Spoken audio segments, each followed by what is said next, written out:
doing that? Why are you doing that? Why are you doing that? Explain yourself. Why are you doing that? Why are you doing that? Why are you doing that? Derek is happy you attributed, you linked about to. I'm only stating facts, what I know. Yeah. UP plus. It's a truism. That's a response. It's only a fool who doesn't change his mind. So at any point, if you think that, So at some point in time, Ebo will change his mind and he'll come back. he'll come back home. You have hope. I have that confidence that he'll come back. It's okay, don't come and insult us. Right? Does he usually insult you? No, why insult? But don't insult. When you People doesn't when you insult. begin a conversation of he coming back, Maybe he says the things painfully. But he says them as doesn't it is. insult. Yeah, he doesn't insult. I don't think he does. I left NPP 2010. Oh, really? So when we were in power, if NPP would be attractive to me, then it should have been the time we were in power. Not now that they're trying to regroup. 2010, and when I came back 2020, I didn't come to support NPP. I came to support Alan. Because I had left the party, but I came to support Alan as a person. As a member of the NPP? Yes, as a person for his presidential ambition in NPP. Okay. Then I carried on with him. With him to left. Movement for Change. So that is it. So that's for NPP there. So there's no going back. So there's no going back. I'd rather quit politics than to join NPP. Hey, Charlie, that's very... No. You see, I mean, I've told you, I left the party long ago. The party is not in me. It's not... In fact, my blood transfusion cry is NPP. Yeah. Sir? I don't have it in my blood. I pray that my children will not even show interest. Anyway. In politics.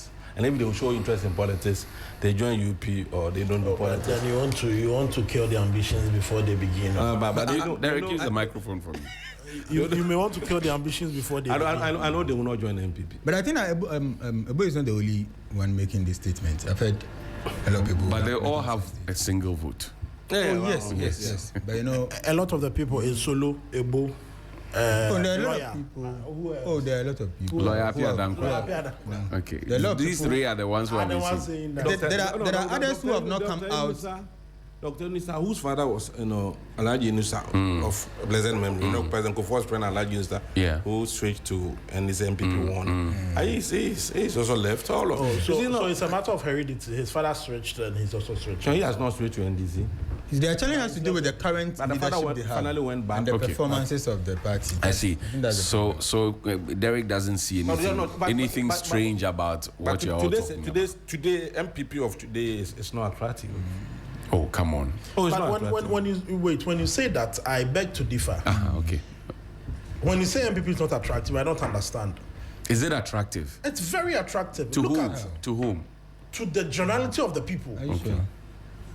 Wait, no, are you sure? Go ahead. Allow him to ventilate his issue. You find some constituencies and you have over 30 people contesting for 10 executive positions. And you tell me the party is not attractive.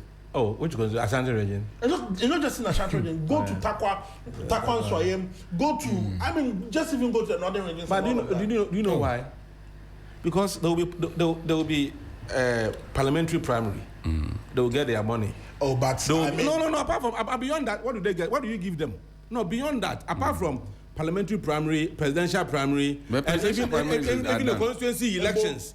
Apart from that, what do you really give to the police executive? No, what do you give the police executive? We've had conversations. Because we've had conversations in studio and off studio. To the point that you tell me even if we bring you 10 million cedis, you won't come back to the MPP. So money, if it's not enticing. But are you willing to offer him 10 million? No, but we were just having normal conversations. And you are saying that even if we want to buy you out, you won't be bought. Because you need the money to do appeal. Which means you just don't like the MPP. No, he said don't get it. He said his heart is no longer with you. It's not me not liking MPP. One at a time. If somebody's heart is not in the MPP, how much would the person make from parliamentary primaries? Then for that reason, they will go and waste their time and energies and contest for constituency executive position. Do you know the burden that are on constituency executives? I've been constituency executive. So do you know? Derek, are you also flipping the coin to look at the fact that maybe those other persons who are now interested in the position think that the people who currently hold the position are not delivering? So we want as many of us, we have a pool. Let's say I am in that position now and I'm not performing. the three of us have like mind that the three of you, Ebo, yourself, and Mark, have decided that look, we have like minds. Let's all go and contest. If Ebo doesn't win, there's a chance that you could win. If you don't win, there's a chance that Mark will win. It means that we will be represented, our views will be represented on that executive council, so that I am kicked out. At the end of the day, that is a product of the attractiveness. If it is not attractive, they wouldn't even sit to think about the party in the first place. Is it really about attractiveness? It is. Look at the people that decided to contest for various positions, and I tell you the number of young people who are aspiring to be constituency executives and what have you. Now you don't know the reason. I know the reason. What is the reason? You don't know. What? I don't know the reason. But I've been a constituency executive of NPP before. What's the reason?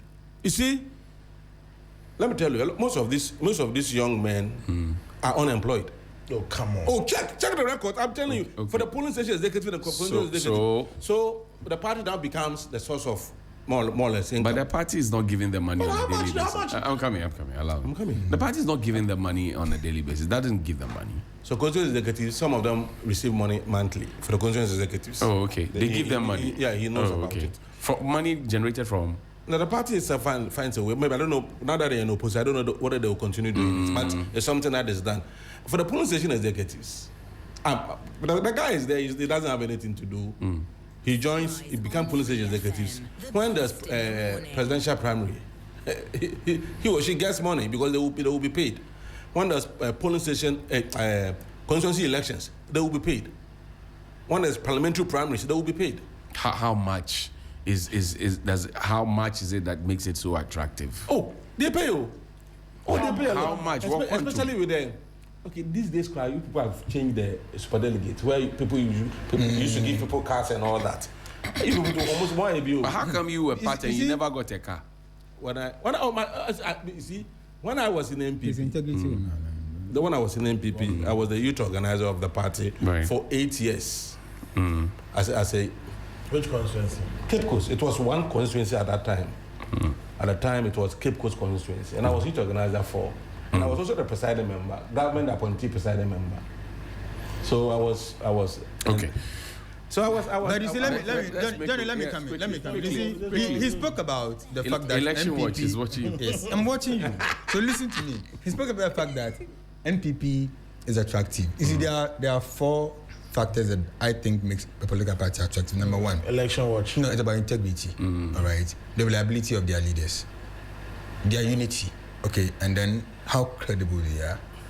These are the things that underpins a political party that is attractive. As we speak, if you are attributing the attractiveness of your party to people who contest, even in the CPP, people contest. If you form a political party today, people come and contest. So that is not a measure.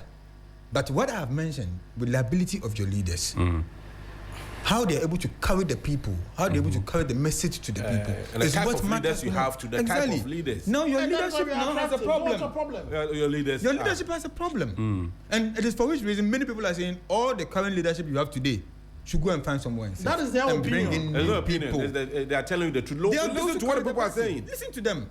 Listen to what about ask for your leaders in parliament today. Look, me, I will not be happy the MPP, goes into shambles like we are seeing going. All right. Hey, Election Watch guy. Oh wait. Why? We do research work. I will not be happy to see you guys because it will going exactly down. When that happens, it will undermine multi-party democracy, and that will bring about state capture. You understand? Especially when parties like the UP Plus are not able to match up, okay, to the NDC. Yes, that is what's going to happen. So. Your guys should listen. You people should listen to what the masses are saying. It's very important. Let's begin with VALCO. Mr. Ibrahim Mahama and his team put out a statement yesterday, or I think the day before, suggesting to us that they have never been interested in VALCO. And yesterday we spoke with Mr. Andor, who is a senior metallurgist at VALCO, who had some very damning things to say about the demonstration that happened at VALCO, etc. Now, a statement from Mr. Ibrahim Mahama on Mr. Rafiq Mahama's page. He's a special aide to Mr. Ibrahim Mahama. Says, false media publication of takeover of VALCO by Mr. Ibrahim Mahama.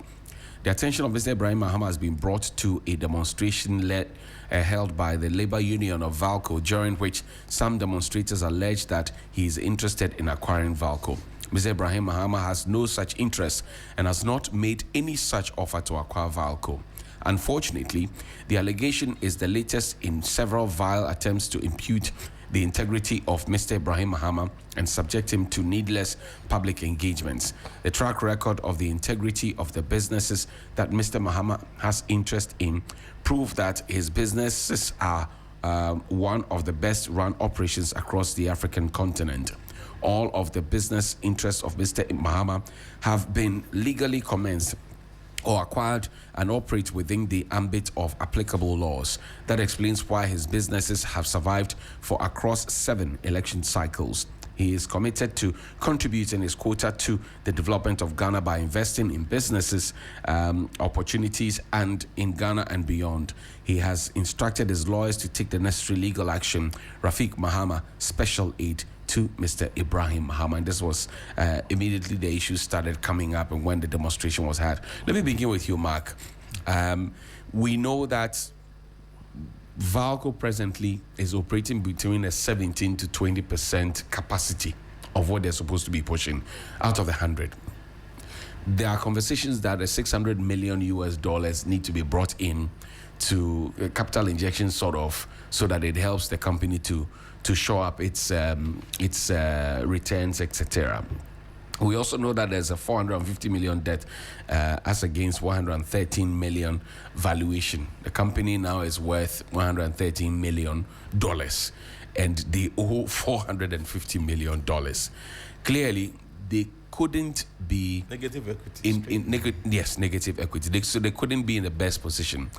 But the workers are raising concerns. Some workers, because according to the Mr. Ando that we spoke with yesterday from VALCO, he said it is some workers who are doing that, and because they are attached to the union and they have the top management saying these things to them, so they are following. Those are his words, not mine. What do you see? Does VALCO need a strategic investor at this point? Or do we have to leave it for the nation to find the money and inject it and run it and own it by 100%? What do you see? A good morning to you and to my brothers and also to our listeners. I think that sometimes when we embark on demonstrations like this, we ought to be very clear. Clarity is very important, especially the message we are putting across. I had the opportunity to listen to the statement the demonstrators made. There was one old man who was in suit, and he said, Solomon Kote of the ICU. Okay. He said, VALCO Industrial and Commercial Workers Union. He said VALCO was strategically came online, okay, with the effort of the Osajifo Dr. Kwame Nkrumah, and that the black man is capable of handling his own affairs. I want to ask, is Ibrahim Mahama a Russian? Or he's a Chinese? He's a black man. He's a Ghanaian. And these are some of the things we do for which we are not developing as a nation. We are not able to industrialize as a nation economically. Uncle Ebo might have some cash with him. He may be a businessman. My brother there could also have some money running a business. I may also have some money that I run my own business. What we lack as Africans and even Ghanaians is that our inability to put our resources together to form businesses. And this has trickled down to the youth. We want to do everything on our own. But in other jurisdictions, that is not what they do. Johnny, I have lived in Ashaiman. Right. All my years. I schooled in Tema. I schooled at Tematech. My father worked with Nestle. And so when we talk about VALCO, I know VALCO and I know VALCO very well. In the past when we were kids, people who worked at VALCO are identified by the name VALCO man. If you want to go to a particular location and you are not really finding your roots, right, the landmark we use is VALCO man's house. You understand? If there is a compound house that a VALCO man lives in fact, at that time, it was very difficult to see or find a VALCO man living in a compound house. Right. They all have their houses. Right. this was the level VALCO was. Everything was on point. But historically, we know that it got to a point where they had to leave and hand over VALCO to the government of Ghana. And we all saw the challenges that VALCO had already gone in. VALCO was strategically positioned to help the country economically. And unfortunately, we have gotten to where we are now. There is a place called Gulf City between Tema and Ashaiman. Yes. You see the golf park? That recreational center was built by VALCO. At the time, even now, if you go to Community 4, they have what we call is it VALCO Park, where their kids go to play. We have VALCO guest houses. VALCO had a lot of facilities just to support their workers and to support communities. Today, government took over and we've realized that there are financial losses, there's been reduction in their production and all that. Look, let me not go far. My thought, economic perspective about this privatization and argument is that VALCO needs a strategic investor. A strategic investor to inject fresh capital into VALCO. Against what the workers are saying will hit yes. them in terms of keeping their jobs and they losing their jobs as well. You see, I sometimes find it difficult to understand what their position is. As we speak, VALCO is underproducing. They are not running full capacity. Right. They're doing 17 to 20%. Exactly, out of 100. If a strategic investor is coming in and is coming to inject 600 million into the company, it tells you that if they have 100 workers, the number of workers would have to be multiplied by 2 or by 3. Because they are not going to run at that 17 to 20% capacity. They're going to run more than that. As we speak, they are able to produce about 40 to 50 metric tons of whatever production they do. Right. And whoever is coming to invest in would make sure that they produce to the maximum capacity, which is to about 200 to 300 metric tons. And that 200 to 300 metric tons cannot be achieved with the number of workers they have. Automatically, they would have to employ more people. They have to employ more young people. Look at those who did the demonstration yesterday. Most of them were young, old men. Most of them were old men. At the time when... Why old men can't demonstrate? Oh, they can demonstrate, but what I'm saying is that we need an investor who would do more employment to bring in more young people. More young people. Look, at the point when VALCO was running down, what they did was they did redundancy, all right? And you read that most of the young guys, I have lived close to VALCO before, so most of the young guys applied for the redundancy, took their monies and then left. But the old men didn't go, they still stayed. And most of them are those we saw yesterday. You understand? Right. So for me, I think that it is important for government to strategically bring in a partner or an investor who would come and invest into VALCO so they can reach their maximum capacity.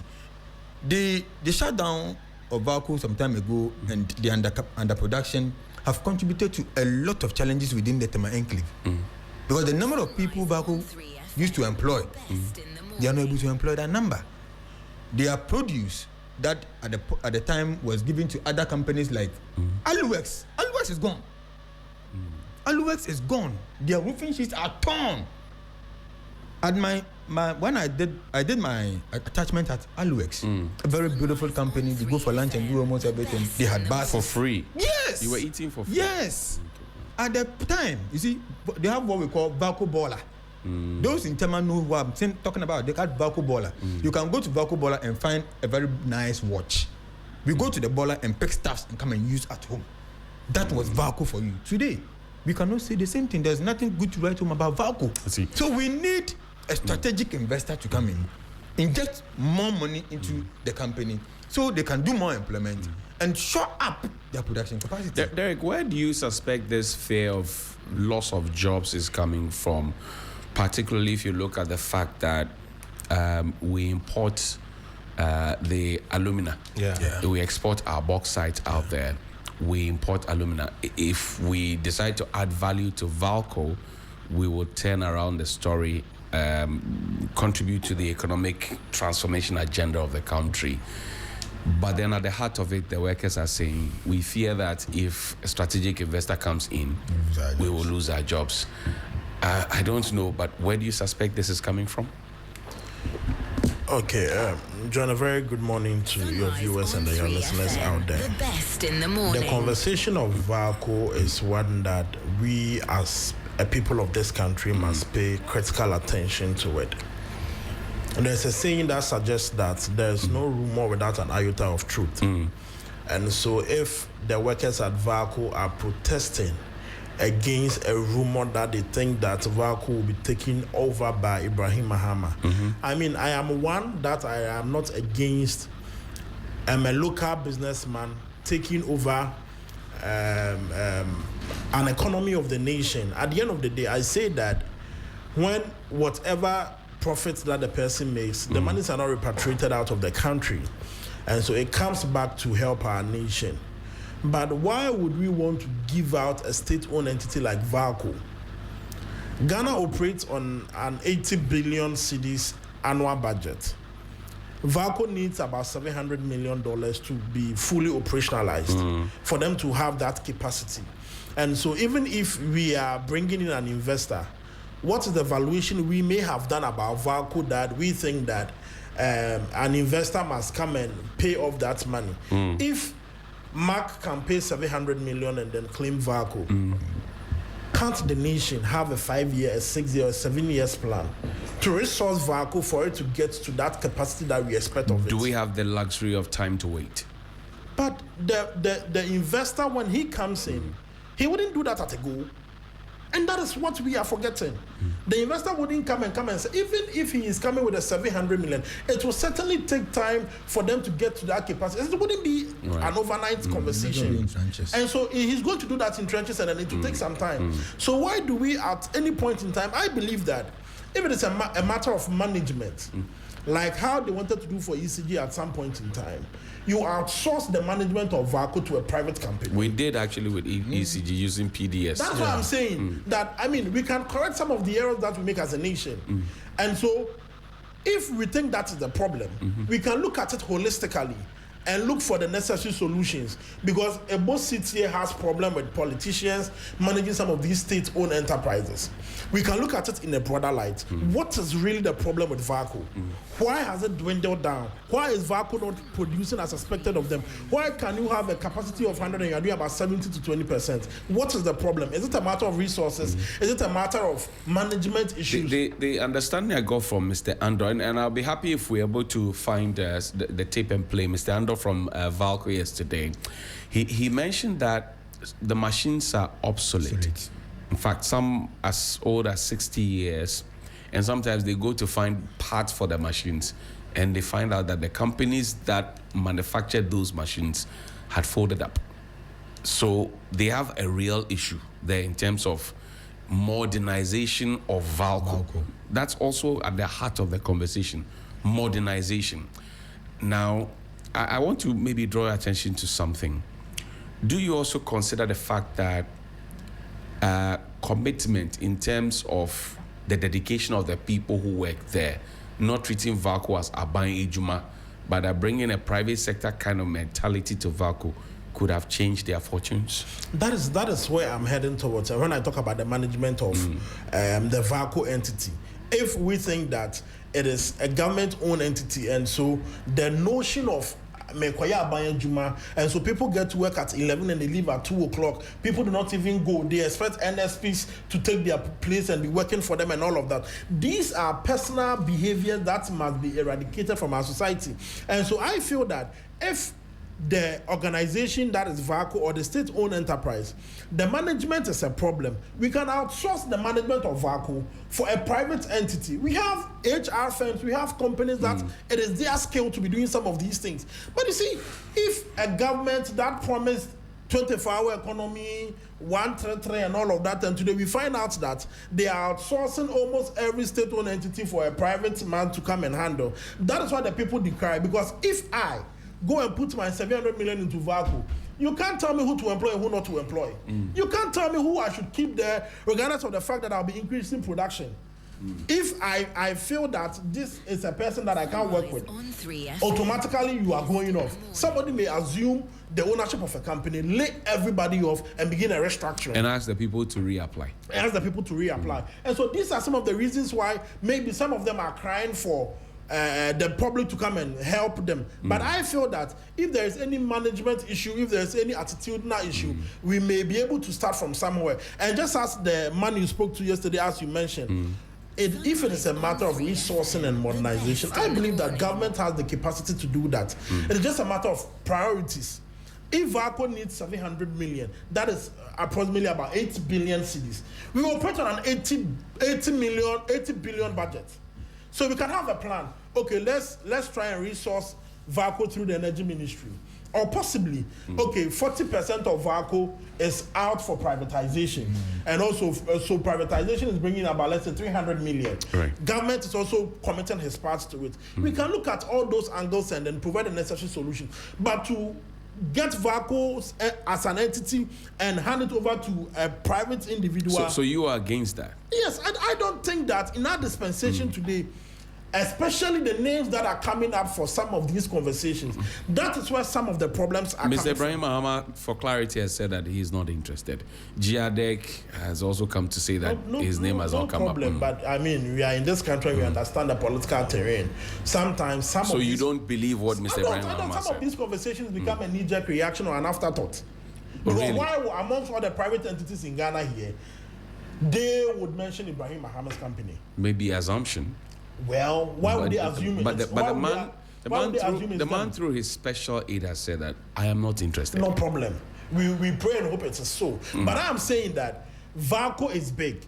VALCO is huge. Even with their capacity that they are producing about 20% and 17% and all of that, if they are to do the 100, the returns comes back to the state. The returns come back to the country. And so we as a nation must decide and set our priorities right and resource them. Even if it is a 5-year resource plan that we may want to have for VALCO.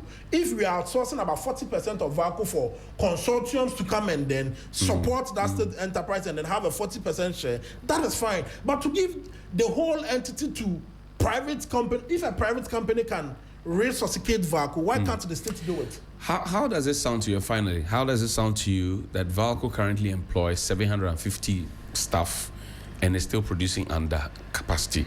Does it make sense to you? If it were your private business, would you run it that way? No, so earlier I mentioned that if it's a conversation of management and attitudinal change that we need, we may have to look at it from that angle. Because I as a person, that's why I'm saying that when you visit certain government entities or state-owned enterprises, people do not treat it with the urgency.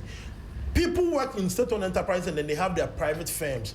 And the seriousness and then the strictness in their private firms, same is not applied to the state-owned enterprise because that is the mentality that people have. But 750 people and doing 20% of capacity. Doing less than 20%. It's not anything good to write home about. And so we may have to look at the conversation holistically. If it is attitudinal change that the people need, we have a boy here who is a media and a human resource person. I'm not a media and human resource. They can go train the people. They can, sensitize them, and we can take the conversation out from there. But to give the entirety of VALCO to a private individual, I don't think it will do the nation anything good. Well, you're live on Sunrise on 3FM 92.7, some 7 minutes after 9 here on your radio, Urban Lifestyle Radio. Please join us on our WhatsApp line 053-220-0927, 053-220-0927. That's 053-220-0927, 053-220-0927. And you can share your thoughts and comments on the conversations that are happening in studio. My guest, Mr. Abel Bachman, is the Deputy Director of Communications of the United Party. Mr. Derek Ejekom speaks for the NPP as part of his national communications team, and Mr. Mark Ewusi Ako is the chief convener of Election Watch Ghana. But let me come to you and ask you, what master plan should we be looking at now knowing what we know, the current economic health status of VALCO, the current production capacity. Now, if we export the bauxite, I think it's $2,000 or so. If we finish smelting it and adding value, we could get about $6,000. But we end up carrying the rocks and putting out there, and then going back to buy it at exorbitant rates. It's like robbing Peter to pay Paul, Ajana 1, Ajana 2 kind of thing. What master plan should we have so that our story will change? What do you say? Okay, good morning to your good self and my colleagues here. And let me say that I'm not a media and human resource person. You corrected that. I'm economics and finance person. Okay. Yes. Economics and finance. Not media and HR. Okay. So let me put it He's down on positioning record. himself for UP. But you two, why were you giving him that time? That portfolio when he's Why not. are you giving him? So Want GIADEC to come for the man. let me say that VALCO's problem is multifaceted. It's not just about management problem. It's a huge problem. You know, if you look at the history, why VALCO was established in the first place. In fact, VALCO was a bargaining chip that Kwame Nkrumah used to secure the loan that was used for the Akosombo Dam. Because then if you're going to produce electricity, how are you going to pay back? You need to have justification. So the VALCO was brought in as a justification because then it's going to boost our industrial, program as a nation, and that we're going to make money to be able to pay back the loan. So VALCO started as a very viable business venture. The Kaiser people, the Kaiser Group, who started it, were having about 90% of VALCO ownership. Right.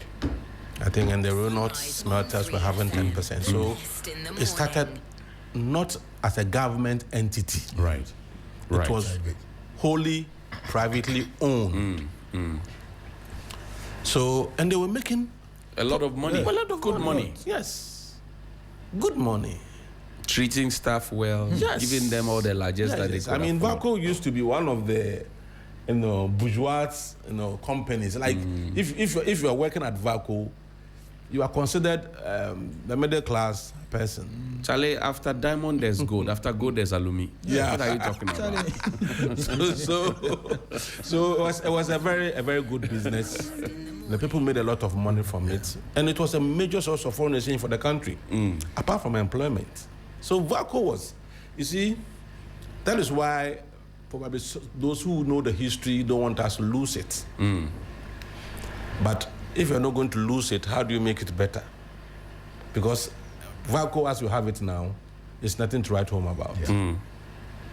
The problem is not just about management, it's about energy consumption, availability. A smelting company like VALCO will need massive, uninterrupted energy production to be able to survive. And if you look at the amount of electricity they consume, if they are to operate in their full capacity, they have about 43% of our VRA energy that is supplied from VRA. Right. So their energy requirement is huge, massive. The question is, as a nation, can we afford to provide the kind of energy requirement that will make VALCO operational and will be operating at their maximum capacity? Will we be able to do that? Because if you are at a point in time, they were producing 200,000 metric tons a year. That is their maximum capacity. So if we cannot provide the needed energy requirement for them to operate at that maximum capacity, what it means is that even if you bring an investor is not able to make profit, because it's not just about employing people. VALCO should not be seen as an employment agency. Right. That people are, because it provides job for the people, that is enough. No. VALCO is supposed to operate to make profit, because employment should be a function of profitability. If I don't make profit, why should I employ you? should I be in business to employ you and run at a loss? No. That would not make business sense. So that's what I'm saying, that the problem is multifaceted. Ghana, our energy problem, to what extent have we been able to improve on our energy mix? Because as for VALCO, for example, cannot depend on solar energy. They can't. So where do we focus on solar energy so that VALCO can also depend on the hydro to be able to do their work? So so we should be able to manage the energy sector so efficiently if we really want to benefit from VALCO as a people. But with the strategic investment conversation ongoing now, should it be open so people come in? What would it really mean in terms of the economic security conversations that tag along with it? Would it be the best time to get into something like that? In fact, yesterday I listened to one man, I think he's called Mr. Ankra or something like that. Yes. It's about Nyai Ankra. Yeah. Yes, Horace Nyai Ankra. Yeah. He said they have he mentioned two partners. I think they are engaging who have indicated interest. And they are still negotiating with them. He said they will be able to conclude the negotiation very soon. And I was wondering, because there's Chumesi Ankra actually of GIADEC. Yeah, so I was wondering, because he didn't mention the names. I was wondering why they didn't mention the names, because there's nothing secretive about it. He should have mentioned the names of those who have won. But according to what he said, he said they are globally. He said they are. But you know that if you have a girlfriend and you have not married her, you can't be going around introducing her to people as your wife. You have not gone to present. It would have been fair to say that. Oh, we are in negotiation with this It's company. actually, if the person leaves you, what would you do? Oh yeah, then we know that you started negotiation with this company, and you started negotiation with this company, and then it didn't work out. And it didn't work out. Are you getting it? So you see, the moment you don't want to mention the names, it's like you are giving impression to people out there, people like Derek out there, that something fishy is going on. So for me, the conversation should be how do we make VALCO profitable, so that they can be able to keep the people that they have employed, or they can even employ more. And I'm saying it depends largely on our energy availability, because if you don't have energy, the kind of energy requirements you need to power VALCO, if you don't have it as a nation, and the company cannot run its full capacity, then whoever takes over will be difficult for the person to be making profit. So I think it's a broader economic conversation we need to have. Great. If really you want to move forward with VALCO. If you check your time now, some 16 minutes after 9 on 3FM 92.7, the Honourable Bernard Bediako Beidu is a member of Parliament for the Akwetia constituency. Obedi Ako. Yeah, he came to fight. Yeah. That was back then when we're trying to build Akwetia. Now Akwetia is built. He's representing, and he's still fighting. He's representing them in Parliament. He's fighting for his people in a very nice smoke. He's fighting as well. Fugu Wednesday. Welcome, Honourable. Thank you very much for your time. My pleasure. Thanks for having me. Pleasure. There are conversations about VALCO and whether it is time for a strategic investor. The entirety of VALCO is valued at some $113 million. They owe $450 million. The conversations now are around whether we need $600 million or $700 million capital injection. Again, the conversation about who is going to be that strategic partner has come, to the front burner. The workers are up in arms. They're demonstrating. ICU has petitioned President Mahama through E.B. Bright in Tema. It looks like we want the thing, but we don't know how we want it. Or we don't want the thing, but we think at some point we may need it. What do you see? Well, so you see, thanks for having me. Good morning to your able men, as you have in the studio. Yourself, thank you, and then your team. The two Fugus and the two Black. Yes, so for me, change is a very difficult thing for people. And maybe they may be right, they may be wrong. as far as I'm concerned, we surely need a strategic partner. The form is the issue, I think. You see, VALCO, yes, a very strategic, and you know, those days, I mean, if you were to mention in the early 90s, about 5 very strategic companies we have in Ghana, you can't do without VALCO. That's correct. We've come quite far, and it seems not to be in the same books as it used to be. We need strategic investment to bring in, to also help. But workers, as usual, if you remember ECG, we've had such resistance.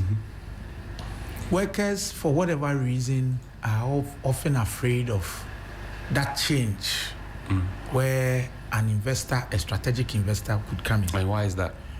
Well, there are these theories out there. When an investor that comes in, surely he would have to make sure that his investment doesn't go waste. That's right. As for the state, why? To date, I keep asking.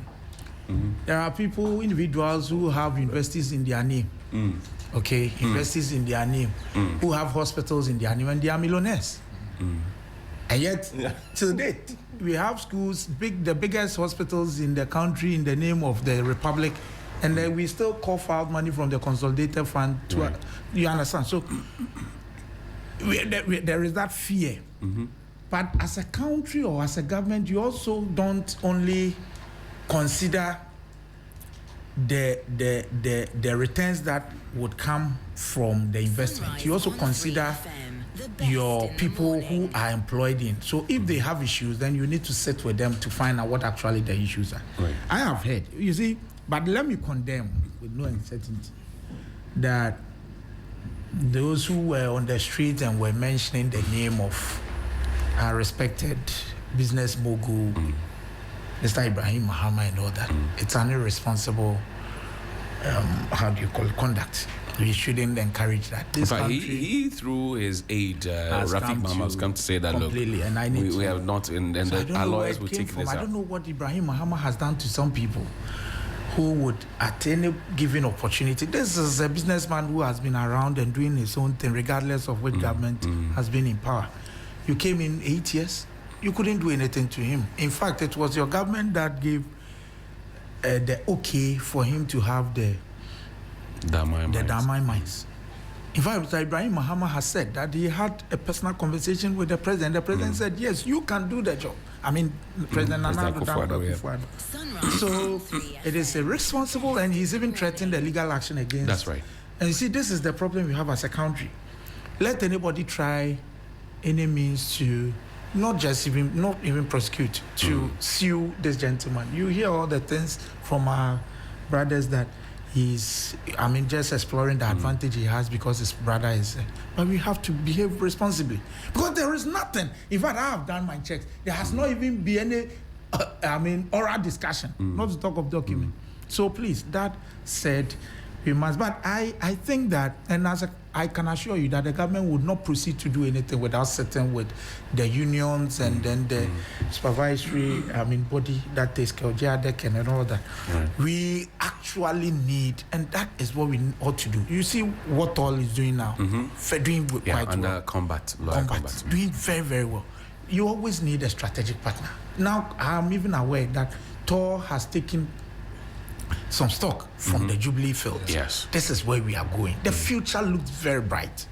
Can you imagine if we are able to develop more of that? They refine our own crude. Because Ventio is doing it, Tor is also doing it. If we are able to, this whole thing about going to look at the international market and then whatever is happening will not bother us. So that is what we ought to do. An aluminium company like VALCO, if they are at the maximum doing those things for us as they used to do in the early days of our economic whatever, we will be doing well. I would urge on the workers to be cool for now. You see, President Mahama is not interested in doing anything that will hurt them. But for the strategic investor, we need it. The form is what we would negotiate to, so that first and foremost the country would not be so changed, and then the workers in there would look. When we went to Damai, I'm a member of the Mines and Minerals Committee, the Lands and Natural Resources Committee. We went to Damai in the build up to the transfer. You know what the challenge was? Over 1,000 workers. Right. We went to meet with them because when we actually went to meet with the management as a committee, both parties. That's right. And when we got there, we were told that, look, we are not the problem. It is the workers, because they didn't know what will happen. So uncertainty. We had uncertainty. So we had to go and meet the workers, and we assured them that the government has assured that nothing will happen to them. They would all keep working. And we had to even reassure that as a body, as parliamentary, we would ensure that nobody is laid off. We spoke to engineers and planners, and they said in their books they intend even adding on more. Oh, right. Have you heard anybody fired? No. In fact, it's ongoing. They are working. Everything is on. So they should take it cool. Nothing untoward would happen. But as for the investor, it is even in their own interest. Great. We'll take a break, but first a few WhatsApp messages, and you can also send yours on 053-220-0927. That's 053-220-0927. Musa Ali Kone Inwa says the issue of managing state-owned enterprises moves beyond just VALCO. Just check across and you realize that just a few of our SOEs are in good shape, but most of them are on their knees, almost on the verge of collapsing. Just check around. Managing state assets is a huge problem. Well, good morning to the entire Sunrise team. Johnny, let your guest admit honestly, NPP is a political party. As a political party, is no more attractive to the ordinary Ghanaian because of how they manage the Ghanaian economy during their administration. Juliet is in Kaswa.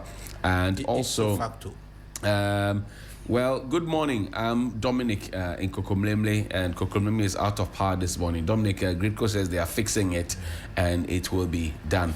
Kwame Krachi says Malam Junction, West Hills Mall, and nearby communities are currently experiencing a blackout. Is Doomsaw back? That's what somebody is asking. Well, Gridco says this has not happened in a long while, but you can also share your thoughts and comment with us on 053-220-0927. That's 053-220-0927. When we return from the break, Toby Apede, the overlord of Agbobo Mafia, has been speaking on some issues concerning the Supreme Court, some 25 minutes after 9. We'll return. Ebo Bakman will be here.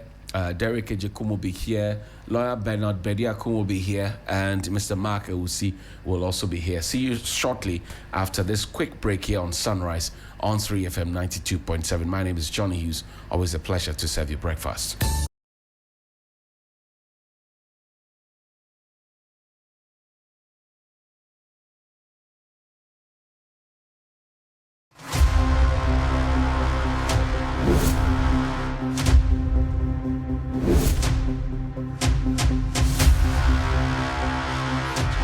In the silence, something was growing. The journey continues. The calm before the storm.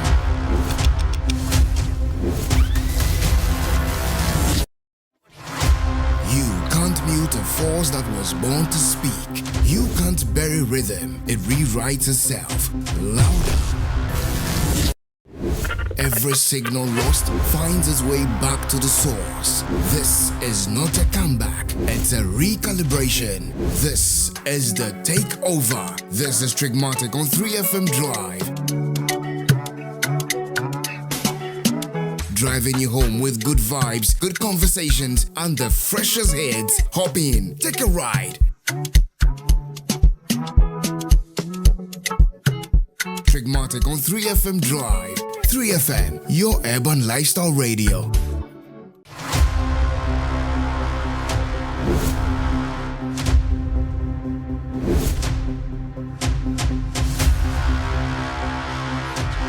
In the silence, something was growing. The journey continues. The calm before the storm.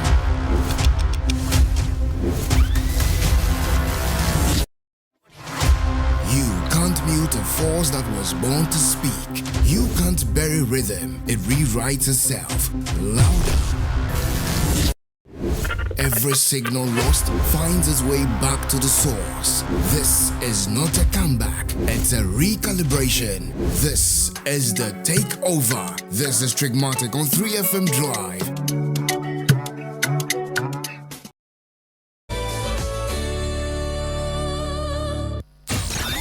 The big conversation on 3FM Sunrise.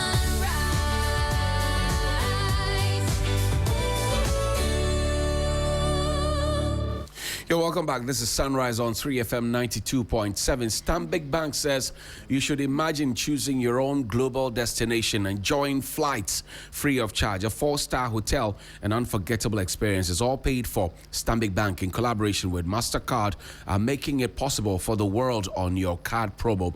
How do you sign up? Well, simply sign up for a new Money Wallet MasterCard. Load or reload $200 or more between now and 14th August 2026 to stand a chance to win a worldwide travel package for two, a destination listed on priceless.com. Simply put the world on your card and stand tall. That's what Stanbic Bank is offering you, and you should run for it between now and the 14th of August. Also, to all first-year SHS boarding students and parents, well, EduPack, the Ghana Education Service approved national SHS initiative implemented by Prospectus Ghana, is now in progress across the country.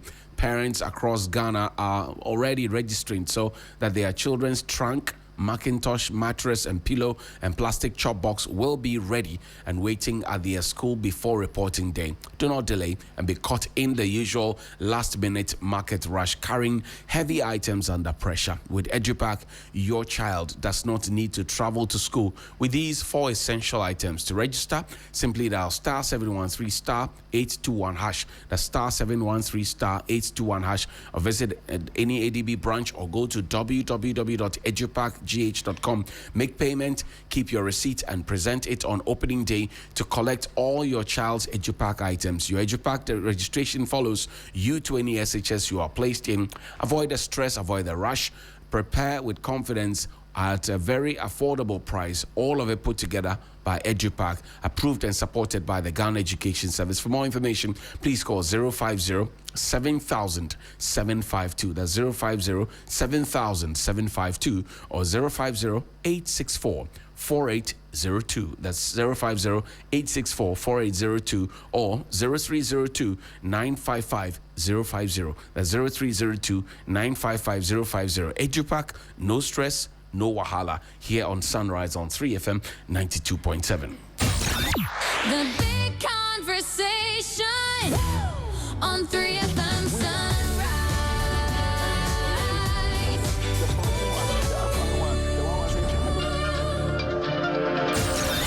The big conversation on 3FM Sunrise.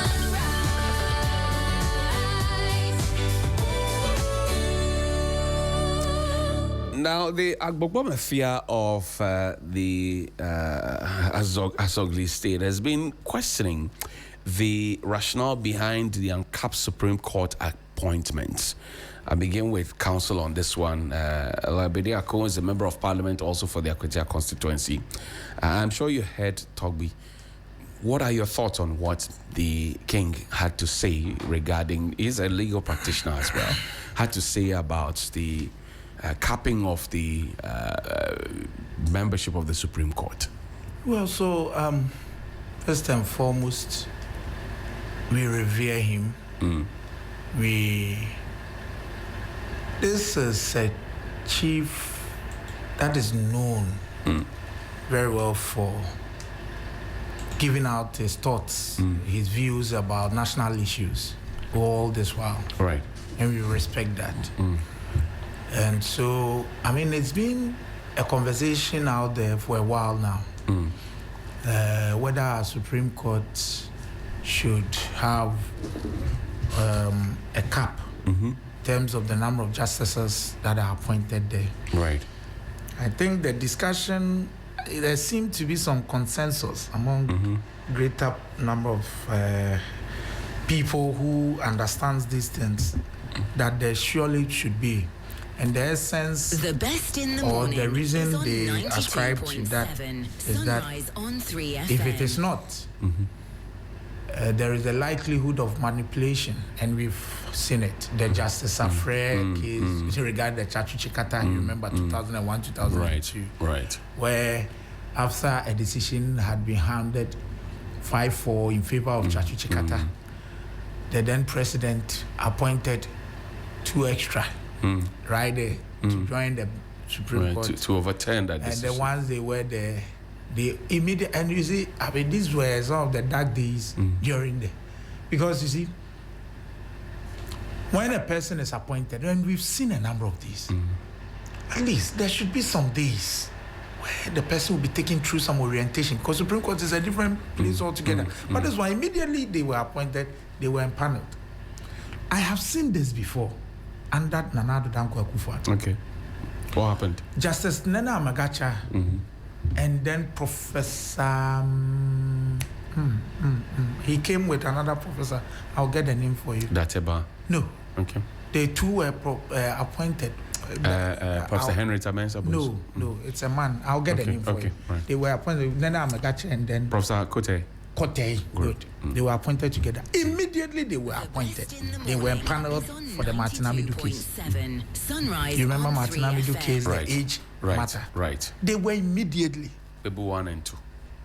It happened. So you see, I understand what our real chief is talking about. The only challenge is with the solution. We all know the problem. The solution is an amendment of the Constitution, which is an entrenched provision. Nobody can do anything about it, unfortunately, at the moment, because Article 128 deals with appointment to the Supreme Court and the number of judges that can be there. Right. Article 128, 1 of the 1992 Constitution. It says, and with your permission, if I may read, Right. Go ahead, sir. the Supreme Court shall consist of the Chief Justice and no less than 9 other justices of the Supreme Court. It didn't add and no more.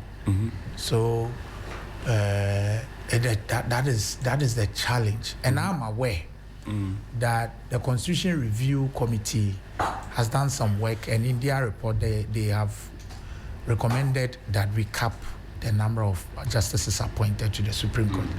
So that will be done. I am also hearing that the government of the day agrees with them that there should be a cap. Essentially, I think what the Constitution then anticipated, or the reasoning behind why they left it like that, is that they knew as a country we will grow. When in 1992, how many cases, or before 1992, how many cases were the Supreme Court dealing with?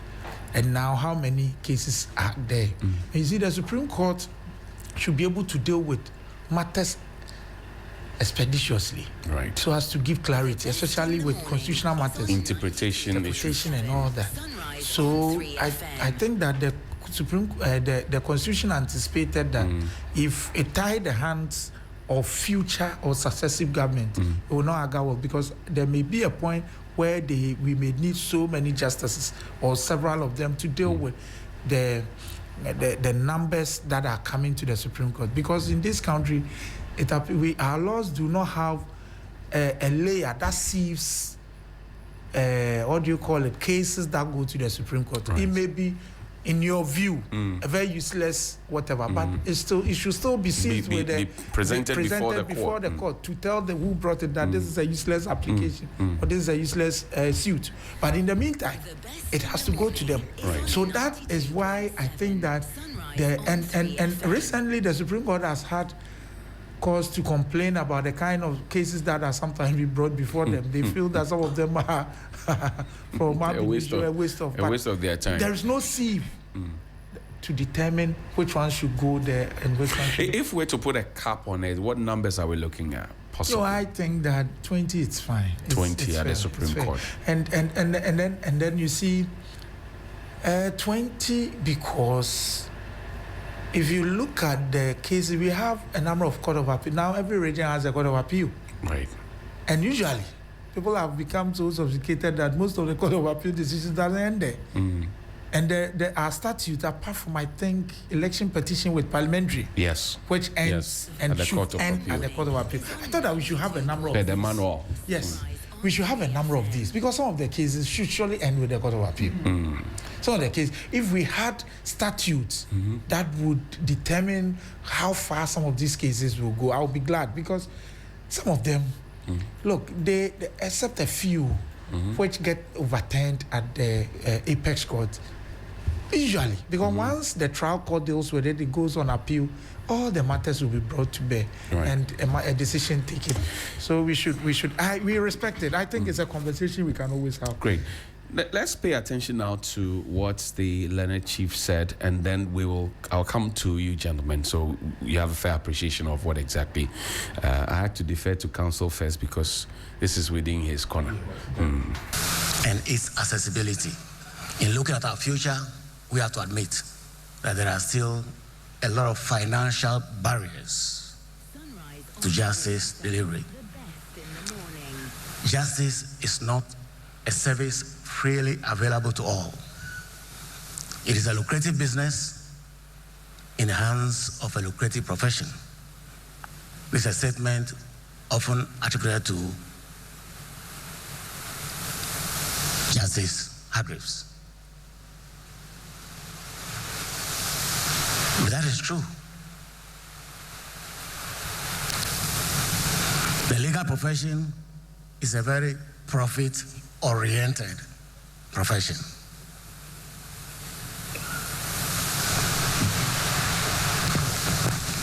And not all can afford the legal services, meaning that financial barriers exist. There are some who can afford it, and there are others who cannot. So we have to look at ourselves and our work and our method of being a people to ensure that justice is available to all. The big conversation on 3FM renewed calls for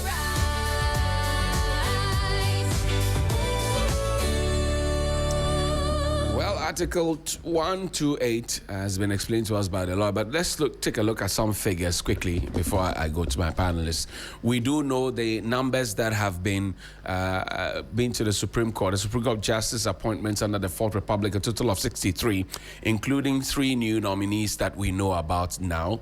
On the side of the NPP, 35 have been put into the Supreme Court by the over the years in the Fourth Republic dispensation. 28, including 3 nominees, have been done by the NDC. President Mills is on record to be the president that appointed the least number, 3.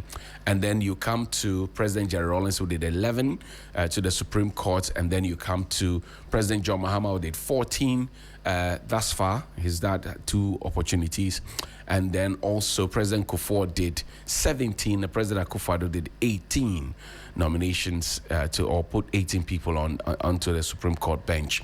We know also that in line with the committee's earlier recommendation, the committee proposes the following constitutional reforms. That's a constitutional review committee led by Professor H. Kwesi Prempeh. He is proposing that Article 1281 be amended to provide that the Supreme Court shall consist of the Chief Justice and not more than 14 justices. Lawyer Bediako thinks of 20. Exactly. Now, the prescription of an upper limit will provide or preserve appointment flexibility with safeguarding against excessive expansion of the court. We also do know that there should be no numerical cap imposed on the Court of Appeal and the High Court to allow for periodic adjustments in their composition in response to population growth, increased caseloads, and evolving demands of justice delivery.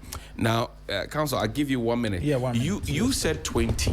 The Constitutional Review Committee led by Professor H. Kwesi Prempeh is proposing 14 as a cap. And rather, they are saying that Appeal Court and the High Court should not have a cap so that they can respond to the growing population and the caseloads, etc. But that is the challenge. That is the challenge I have with this report, because you see, If you read Article 128, 129, the 129 says, and I would use that to explain my point. Great. The Supreme Court shall be the final court of appeal and shall have such appellate and other jurisdiction as may be conferred on it by the Constitution. So the Supreme Court is not just like it happens with other countries. Right. It's not just a Constitution court.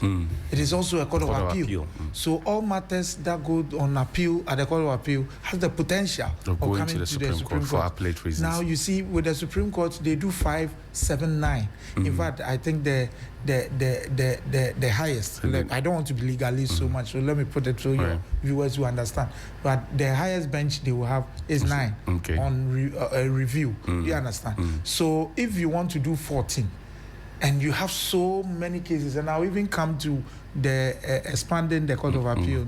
If you have so many cases coming to the Supreme Court, at least you should have, if for nothing at all, you should have 2 of the 9.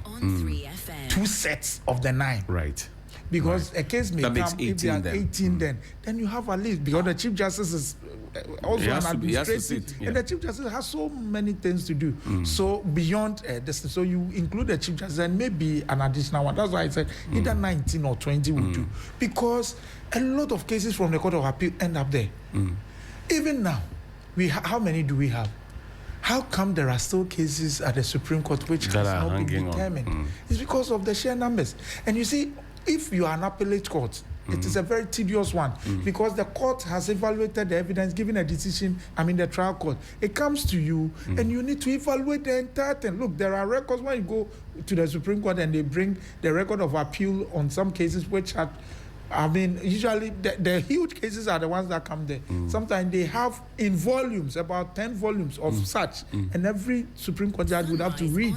And they are the final court in determining and adjudicating on matters. So they need to be very meticulous. They can't just do anything at all. So if we want our Supreme Court to be, to be only Constitution court, just as it happens with other countries, and leave the appellate jurisdiction to end at the Court of Appeal, then we don't need more than 5. Okay. But otherwise, how can you ask that the Court of Appeal be expanded? We get many Court of Appeal judges, the High Court, and the Supreme Court is also an appellate court where the matter could not it's likely not end to truncate at the Court of Appeal, but may come to the Supreme Court. You say, as for the Supreme Court, we shouldn't do many of the judges. You'll be and if so much pressure is on them, they may not do a good job for us. Great. Ebo, take a bite on this, and then we'll talk about fuel and transport. Yes, I agree with what a lawyer BBB said. I think the Constitutional Committee review committee should consider where you ended, that if it becomes possible for us to have our Supreme Court as a constitutional court, that all that they will be doing is to interpret the Constitution so that they allow the appeal cases to end at the appeals court. I think it will be good for the country. You see, I'm looking at it from not only from legal point of view, but also from economic point of view. The larger the bench, the heavier the financial burden to the country. So, in terms of accommodation, transportation, bodyguards. Yes. So I think as for capping, we need to cap it. Other countries that are. Do you fit into the 20 or the 14? In fact, not 20, not 14. But my argument is that... What are you looking at? My argument is that if we can do it in such a way that the Supreme Court will be a constitutional court and the appeal court cases will end at... or appeal cases will end at appeal court, then we'll need about 5 or 7. But if you go to Kenya, 7, South Africa, 11. So we can do it. I'm looking at it also from economic point of view that if you can cut down costs there, it will help. Great. Derek, you are learning. Yes. You are not learned yet. Yes, I'm learning. But you are sitting next to so much a co-panelist who is learned. The learned and learning. Learning. Is my learning guest. Okay. Yes. Well, Johnny, I am of the opinion that Sunrise on 3FM. The capping conversation is not one that I share in that when you look at the articles 128 down to 135, that talks about the jurisdictions of the Supreme Court, it is tedious to the point that at any point, and just as Senior said, if they can get 2 sets of 9 for, the maximum that they do, I think that is right. And so capping it is a conversation that I don't even subscribe to because of the chunk of works that they do at the Supreme Court, especially when they are the final determinants of matters. If they are fatigued, they may not be able to do an excellent job for us. And when we don't dispense justice truthfully, it is a problem for all of us as a nation. And so I think that until we review the jurisdiction of the Supreme Court, just as Senior has said, some countries have their Supreme Court as constitutional court, and so they just do just interpretation. And so if that becomes the case, then that is fine. But looking at they being an appellate court, they been at, in some instances, for instance, election petition. Look at the days and then the duration alone for election petition. And if you have about 7 judges sitting for election petition or 5 judges sitting for election petition, because the demands of that petition alone, they may not be able to be paneled for other matters. I think that the manual, the election petition manual, puts a cap on the number of days that they have to spend. Yeah, it puts a cap on it. Yes. So they may not be able to be paneled for other matters even until they are done with the election petition. Right. That's correct. And so long as people are qualified, I think that they should. But you see, the decry of some people is because of how we do our politics in this country, especially when we had our president at some point in time promising that he would revisit the conversation of capping of Supreme Court judges and all of that. I think that we should be principled in this country, and some of our problems we may not have to spend time to trying to convince the people on such conversations. Mark? Yes, I believe that the Constitution is a living organism, and it changes with time and development. You understand? I'm looking at this from the good governance perspective, where we should try as much as we can to prevent excessive executive influence. And sometimes people have the notion that the president, because there is no capping, the president may want to appoint a lot of people who may favor him one way or the other. And that also brings mistrust within the judicial system. Some, you cannot run away from the fact that some of the appointments made to the Supreme Court are politically motivated. And these are some of the things that demoralizes people even taking their cases up there. But if we want to really preserve public confidence in the judiciary, then it's important that we consider actually capping it. For instance, as you said, we have the presidential election petitions that now have a time frame. There are other cases that, of course, may have a time frame. If we would be able to limit the Supreme Court to be interpreting constitutional matters, I think that it would be better for us, so that we leave the rest to the appellate courts to be handling. Great. We're asking because we know that the driver unions have decided to halt the transport fare hikes that they had intended to inject into the system. Even though we know that as of this morning, the fuel prices have gone up by some pesos. As of this morning, we know that some maybe 20-30 pesos has been added on in that direction. Well, hit the streets, listen to 2 quick views, and then we'll come and talk about that, whether or not the government will be able to prevent another surge in prices on the front of the oil sales or the fuel sales at the pumps. Sabo. They say bibia kosro, spare tie. We tie is a pass kosro. Tie, they say 900, 8.5 brand new tie. Wow. Instead bibia so kosro. Inje say omu na mo boy na mo tum man kakra. Say o fair no kwa na mo come the 30% no kwa mo fan kan man. What I say? Only 30% no kwa kan man cry be okay o. The colleagues drivers need the omu kaso ombe somewhere then. Omuntu omufa entum panyifo enim na omuntu cafe enim. Ti say panyifo beti enka na ometu ayemwa. Omunye bibi mfa se na be ya yen nyina yen sa betu ayden okoya no. The big conversation on 3FM Sunrise.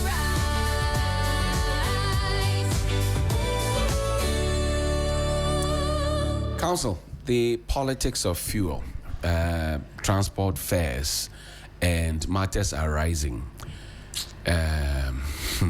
Is the government able to prevent prices from rising at the pump?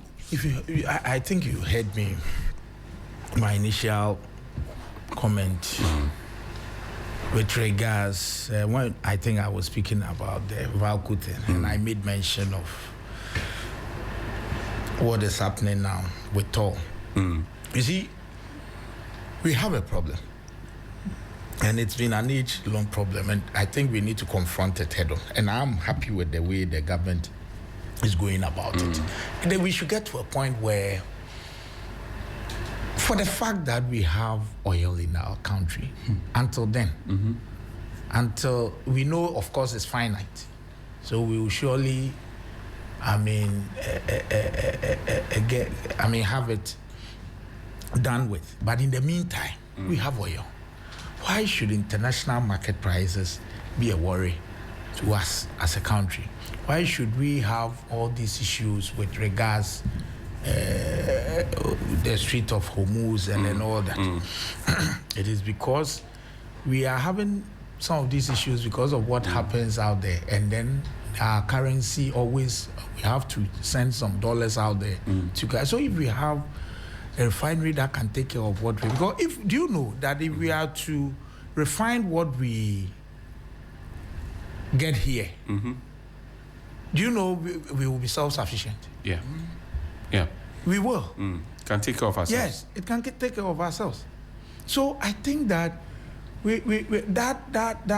that policy must actually be encouraged, and because at the moment what it is what it is. What happens out there, you have no control over. Right. You can only watch the benchmarks and apply it to what you have. And most companies that bring in this fuel, they have their own, but even though NPA has the price floor, the price formula for them, you can't help it. Because at the end of the day, we also get our taxes from the same, petroleum product.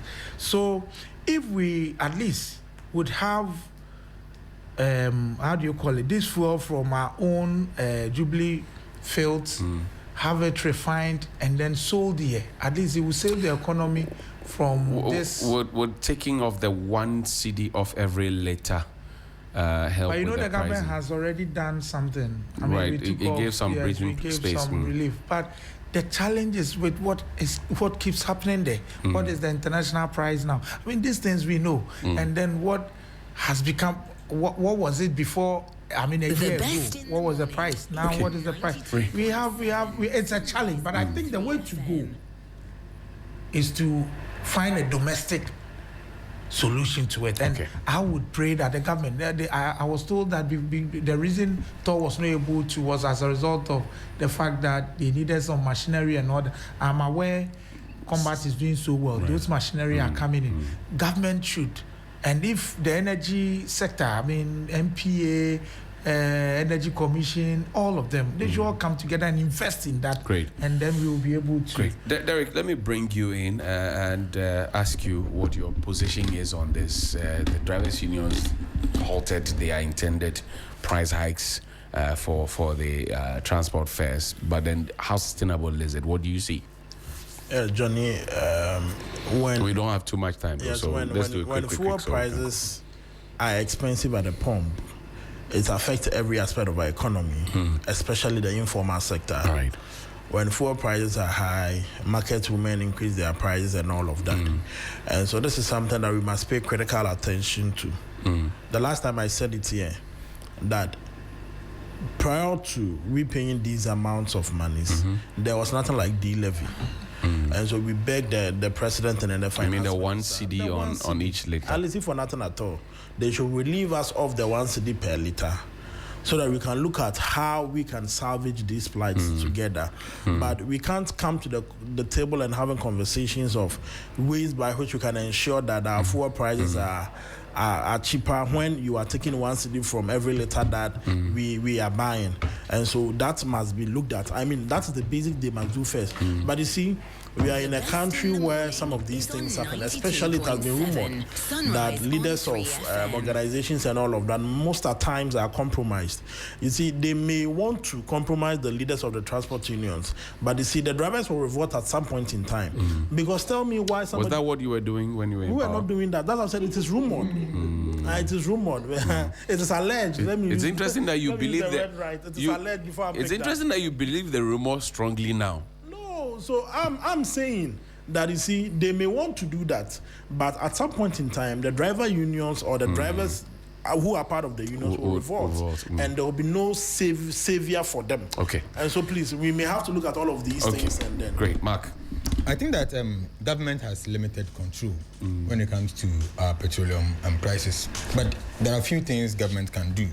For example, one, I think recently they did that is a reduction of the taxes and the levies on the petroleum products. Right. I think recently... At the instance of the president. Exactly. They did some. And one significant thing has to do with the stabilization of the cedi. If today we're buying $1 at 17 cedis, you can imagine how much we're going to buy a liter of fuel, right? So these are interventions that government also puts in place. Of course, historically, we have seen that government and successive governments have occasionally reduced, taxes to offer temporary reliefs, but none of these has permanently insulated Ghana from the international oil prices. For which reason, I think I agree with Honorable that we have crude oil, we have thermal oil refinery, we can do the refinery. In fact, yesterday I heard they refined and some of the products are out. Just that there was a little bit of complaint, which is they don't look too clean. Not clean as in bad, but you see, the diesel has a type of color. All right, but this one doesn't really look. It takes time. It takes time. Come along. It takes time. So if you haven't done it for a long time, would have been okay now. So let's gradually build it. I mean, we are a sovereign nation. We can, commercially look at empowering ourselves through. We're a proud nation. Oh yes, a proud nation. But we went to the IMF. Well, Ebo. No, we are no more there. So the issue is that we are looking at two major factors, one external, one internal, when it comes to the issue of fuel prices. What is being sold, the price at which it is being sold at the international market. Currently, I think Brent is about $87.2 or so per barrel. So what it means is that there we don't have control. We don't determine. In fact, even what is produced in Ghana, we don't determine the price. They also same global price. They're carrying it out there. So we don't have control. But what we have control, which is the forex and inflation. And for me, I think that is where I believe that this government has done enough to ensuring that at least our exchange rate is not happy with. No, but I'm speaking to facts. The exchange rate has dropped and is now stable, and also inflation has dropped. Can you just think about it? What would have been the situation if inflation and exchange rate were so high? Okay, I think in the long run, what we need to do. My position has always been that strategic reserve. Let's build serious fuel buffer to protect this economy. Okay. When prices fall to a point they can't fall below, that is when you need to buy more to store. Great. As a way of buffering the economy. Thank you, Lawyer Bediako Beidu. We dragged you in at the last instance, but you have honored us with your presence. We're grateful. Thank you very much. And greet the people of Akwatia for us. And also Mark Ewusi Ako, and also Derek Ejekum of the NPP, and Mr. Ebo Bachman, now of the United Party, formerly of the NPP, and formerly of the Movement for Change. Formerly of MPP. Yes, formerly of MPP. Of the good MPP. Okay, is there a difference? Oh, yeah.